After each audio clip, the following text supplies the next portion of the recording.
Encounter చేస్తే వాళ్ళు వీగిపోయినా cinema వాళ్ళన్నా ప్రొడ్యూసర్ కళ్యాణ్ ఇతను ఎంత దారుణంగా మాట్లాడుతున్నాడు చూడండి. ఐబొమ్మ రవి అరెస్ట్ అయిన వెంటనే ఇతను ఒక ప్రెస్ మీట్ పెట్టి ఐబొమ్మ రవి చేసిన తప్పుకి వెంటనే ఎన్కౌంటర్ చేసి చంపేయాలంట. ఇతను ఎవరు ఆ స్టేట్మెంట్ ఇవ్వడానికి? ఎవరు చూసుకుంటే న్యాయశాఖ చూసుకుంటది, గవర్నమెంట్ చూసుకుంటది, అది గవర్నమెంట్ బాధ. నిజానికి ఆ లెక్క చూసుకుంటే ఎన్కౌంటర్ చేసి చంపేయాల్సింది ఎవరిని? 150 రూపాయలు ఉండే సాధారణమైన సినిమా టికెట్ 1000-1500కి పెంచిన వలన, లేదా ఐబొమ్మ రవినా?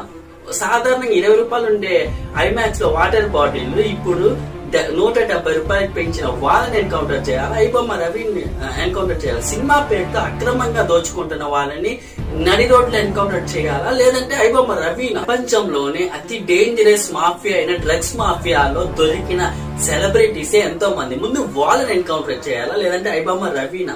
ఐబొమ్మ రవి చేసిన తప్పేంటి? పైరసీలు ఇచ్చాడు. ఎందుకు పైరసీలు ఇచ్చాడు? సాధారణంగా పెడితే ఎవరు పైరసీ ఎంకరేజ్ చేయరు. అలాంటిది టికెట్ 1000, 2000, 3000 ఏంటి ఇది? ఎవరి కోసం?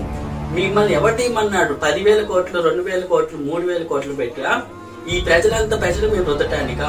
సో దీన్ని ఒక ప్రొఫెషనల్ గా లీగల్ గా చేసే మాఫియా అండి సినిమా మాత్రం. ఎవరు ఎంకరేజ్ చేయకండి. ఎప్పుడైతే మనం సినిమాని సాధారణ టికెట్ తో పెంచి ఎంకరేజ్ చేస్తేనే ఉంటది, లేదంటే మనమే బ్యాన్ చేయాలి. మనమే ఐకమత్యంగా ఉండి సినిమాకి వెళ్ళటం ఆపేయాలి. అవసరం లేదు మనకి.